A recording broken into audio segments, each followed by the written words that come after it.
दोस्तों, मेरा नाम है अप्रतिम और मैं एक YouTube गेमर हूँ और अब एक कहानीबाज भी। तो आज की कहानी जो मैं आपके लिए लेकर आया हूँ उसका टाइटल है मूर्ख साधु और ठग। तो आइए आज की कहानी को शुरू करते हैं। एक बार की बात है, किसी गांव में एक साधु बाबा रहा करते थे। पूरे गांव में वह एक अकेले साधु थे जिन्हें पूरे गांव में से कुछ ना कुछ दान में मिलता रहता था।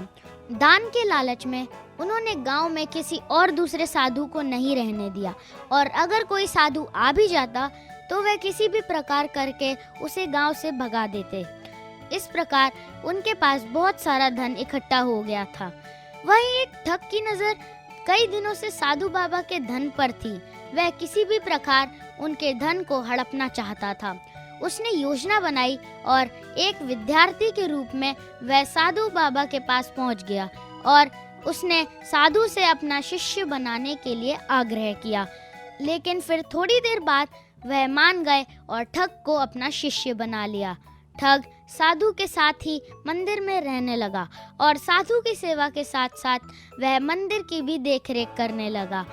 ठग की सेवा ने साधु को खुश कर दिया, लेकिन फिर भी वह ठग पर पूरी तरह विश्वास नहीं कर पाया।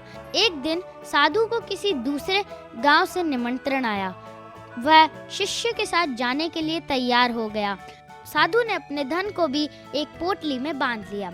रास्ते में उन्हें एक नदी मिली तो साधु ने सोचा कि क्यों ना गांव में प्रवेश करने से पहले नदी में स्नान कर लिया जाए।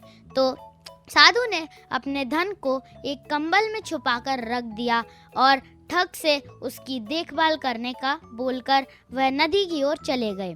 ठग की खुशी का ठिकाना नहीं रहा। उसे जिस मौके की तलाश थी वह आज उसे मिल गया था। जैसे ही साधु ने नदी में डुबकी लगाई, ठग सारा सामान लेकर भाग खड़ा उठा और जैसे ही साधु वापस आए, उन्हें ना तो शिष्य मिला और ना ही अपना सामान। साधु ने ये सब देखकर अपना सिर पकड़ लिया। कहानी से सीख। हमें इस कहानी से ये सीख मिलती है कि हमें कभी भी लालच नहीं करना चाहिए और ना ही हमें किसी की चिकनी चुपड़ी बातों में विश्वास करना चाहिए।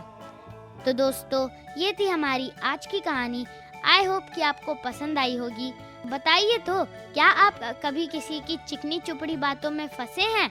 अगर हाँ, तो आज ही खुद से प्रॉमिस कीजिए कि लालच में फंसकर किसी की बातों में नहीं आएंगे और हमेशा अपने किसी विश्वास पात्र जिसे धन संपत्ति का लालच ना हो उससे सेकंड ओपिनियन लेंगे और भगवान को अपने फैसले के बारे में जरूर बताएंगे।